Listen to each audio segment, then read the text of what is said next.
All right, so we're back and ready to deep dive into some fascinating player ratings. Yeah, we're talking Real Madrid's latest Champions League match. Big one. Huge. And trust me, folks, these aren't your average post-game numbers. We're going beyond just scores here. Absolutely. This is about uncovering those hidden narratives about individual players. Exactly. And maybe even gleaning some insights into Real Madrid's strategy. Like, what are they cooking up over there? Well, let's jump in and see what these ratings reveal. Okay, so let's start with the most obvious one. Mbappe.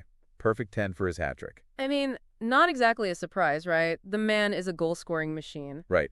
But then you see Raul Asencio making his debut on this massive stage. Boom.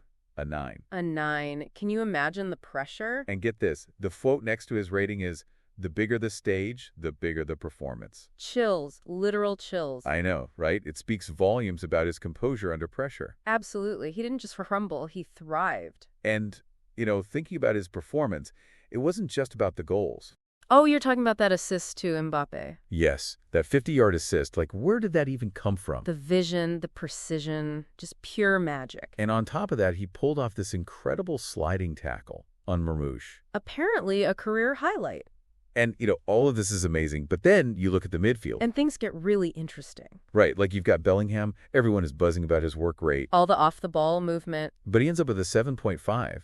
And then there's Rodrygo with a 9. And the comment is all about his natural talent. Okay, what are we even looking at here? Two completely different stories. See, this is what I love about these deep dives. We get to peel back the layers. Yeah, go beyond those surface-level observations. Exactly. So with Bellingham, he might seem underappreciated at first glance. Because the rating doesn't scream superstar. Right, but his contributions defensively, instrumental. He was the one freeing up Mbappe and Asensio. Ah, by creating space with his positioning and interceptions. Precisely.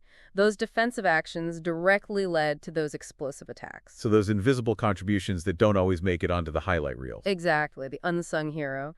Then you've got Rodrygo. His 9 really reflects his natural talent. The flair. But we can't overlook his intelligent link-up play either. Oh, we see what you mean. He's always creating passing options for the forwards. Keeps those transitions smooth and acts as a catalyst for Real Madrid's attack. Okay, so then we come to Ceballos. He gets described as the metronome of the midfield. What a cool analogy. Love that.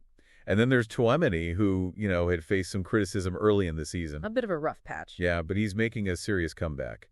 And there's this great quote from Casemiro that I found. He says, "It's best not to be the protagonist. The 6 is the one who has to sacrifice for others." Profound. Right. So is that the key to understanding Real Madrid's midfield, then? This idea of sacrifice? I think you're onto something. Ceballos sets the copo. He's that anchor. Keeping things ticking over between defense and attack.